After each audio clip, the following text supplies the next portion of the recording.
Hi, students. I just wanted to give you an idea of what you will be looking at when you're finding the advertisement or speech and how to approach it. I'm not going to record a full analysis of a complete advertisement or speech here because that would be really lengthy.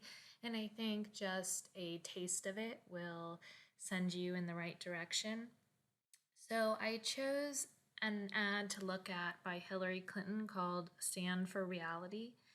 And I'm going to play it and pause it and just give you my thoughts as I'm watching it. Now, I've watched it only one time, maybe two times fully through. And so as you're choosing your ad, I'm thinking these are the thoughts you want to be having, or these are the kinds of analytical questions you want to be asking. And these questions are going to come from your reading. Your reading in your textbook does a pretty good job of breaking down what a rhetorical analysis is, as well as the handout that I linked to. And the hardest part with sometimes a rhetorical analysis is that you can provide a rhetorical analysis on almost anything. You could do it on a movie, on a documentary, on a song, on a museum piece, on a written speech, on a given speech, on an advertisement. So the hard thing sometimes is seeing how, if you read about a rhetorical analysis of an article, how that might work when you're looking at a video or something that's more of a visual text. And so I want to give you an idea of that here. So let me just start and then I will break in occasionally with thoughts here. Future generations will look back and wonder, what were we thinking? How could we possibly be so irresponsible? So already what we're seeing here is visions of children and adults, and we get the words, how could we be so irresponsible?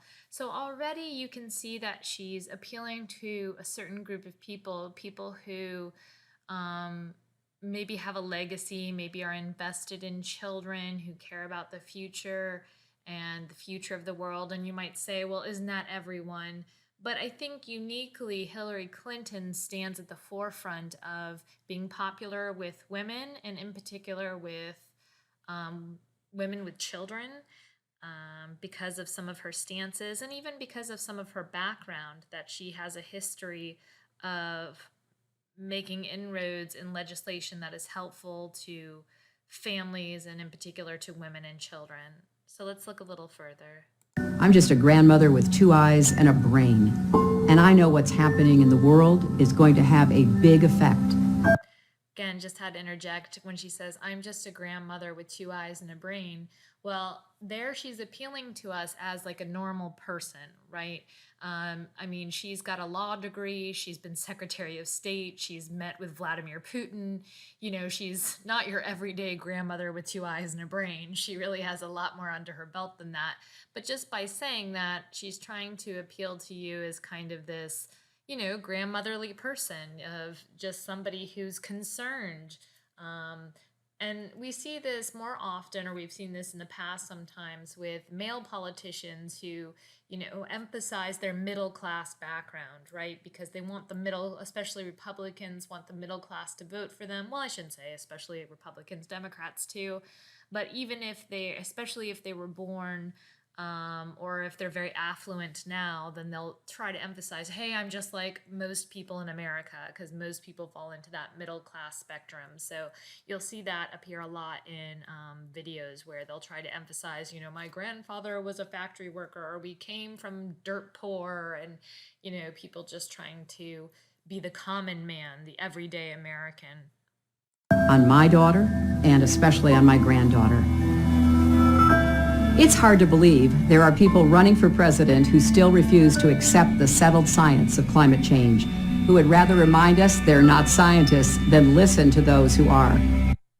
So here I think it's kind of interesting, right? So she's got all the Republican names up here, kind of an attack on the other side using their own words. Now they're taken out of context, so we might, want to look deeper into this. And what she's referring to is the debate on global warming here is that, she's saying, hey, they're not listening to the scientists, but I'm listening to the scientists. So if you're someone who's concerned about global warming or science and technology, this might resonate with you. You don't have to be a scientist to take on this urgent challenge that threatens us all. You just have to be willing to act. America has made a start in addressing this threat. The renewable energy industry prevents as many as 70,000 asthma attacks. So I think this is interesting here. Renewable energy, again, is a charge that the left is more concerned with than the right, as far as they think it's a good thing to invest in, to put our money towards. It's good for the world.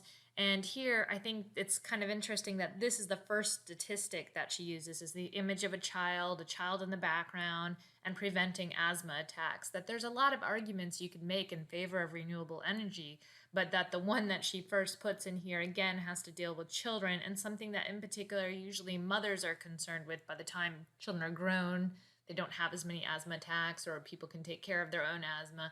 But I think the idea of here is trying to appeal emotionally to women's concern for their children and the air that they breathe. And 3,000 premature deaths each year. It created over 50,000 new jobs and drove more than $35 billion in investment last year alone. So when we're seeing these statistics, especially when it comes to numbers like jobs and money, then we're dealing with appeals to logos there and facts. Now, we could contest those facts. We might want to research them if we were going to analyze this ad and see if they're really as true as they appear here. That's always something that's good to question. Politifact.org, I believe it's a .org, is a good website to go to if you want to find out if your candidate is, really right on about what they're saying. But we have to do much more, and we have to do it now.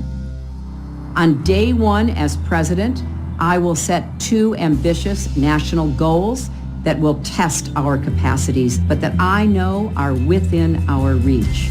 First, I will ensure we hit a target of having more than 500 million solar panels installed across the country by the end of my first term. Second, we'll set a 10-year goal of generating enough renewable energy to power every single home in America.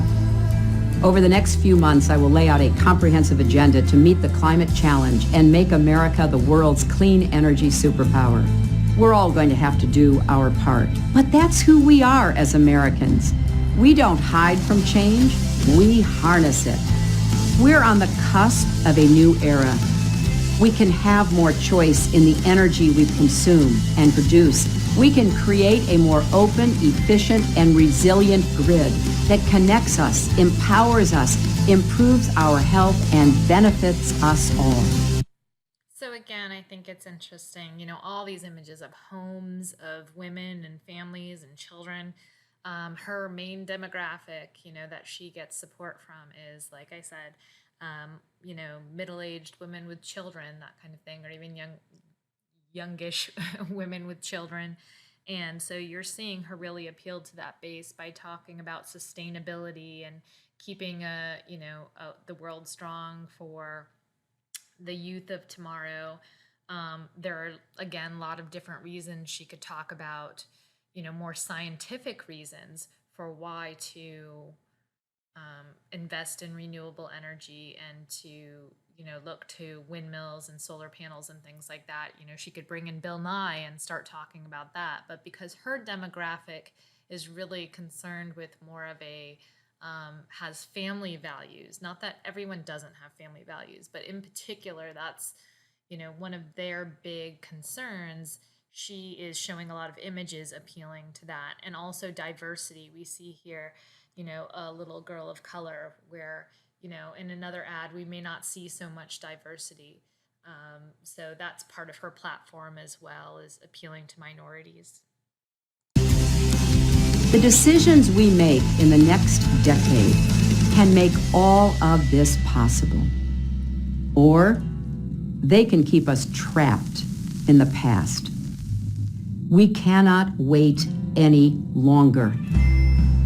It's time we stand for a healthier climate, stand for cleaner air, for science, for innovation, for our children, for reality, for the future. All right, so hopefully that gives you a taste of what you're looking for. I didn't touch on too much there except for like a little bit of ethos when I talked about her credibility, a little bit of pathos when I talked about her appeal to parents and concern for children, a little bit of logos with her numbers and statistics, and then especially the imagery of people of diverse backgrounds and mothers with children, homes, a lot of images like that. So as you're looking at your ads, thinking about these kind of things, take notes as you're watching them, because sometimes that first impression too is where you get a lot of thoughts, and if you don't write them down or record them in some way, sometimes I'll just record them on my phone too. I'll just talk into it. That way I have a note of it instead of writing it down, which might take me a bit longer. So whatever method you want to use, I encourage you to use it to record your thoughts the first time you watch it, the second time you watch it, and you're going to have to watch it multiple times. So if you choose a couple of campaign advertisements, it might be a bit shorter than watching a speech. Sometimes you can find shorter speeches that are good too. But just reach out to me if you're having trouble finding an advertisement. But that's definitely something you want to do pretty early on in this assignment, because the rest of the things like researching about, Hillary Clinton's stance on climate change and looking into what other candidates might say about it, trying to become more aware of the topic and how the advertisement reflects different people's concerns, that will take some time as well. So you don't want to push all it off to the last minute.